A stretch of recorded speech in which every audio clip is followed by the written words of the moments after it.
Hey guys, today you are going to do an agree or disagree Flipgrid. So follow either this link or if you go down to the folder, the short story and research folder, you'll find the link right here. So if you click on it, maybe, you guys are all going to go to the same Flipgrid, whether you're in first hour or fifth hour, it doesn't really matter. And you'll log in.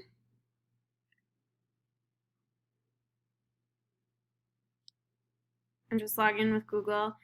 So what you're going to do is pick the statement from yesterday, the agree or disagree that you did yesterday, and explain your opinion on the one statement that you feel the strongest about and explain why you feel that way.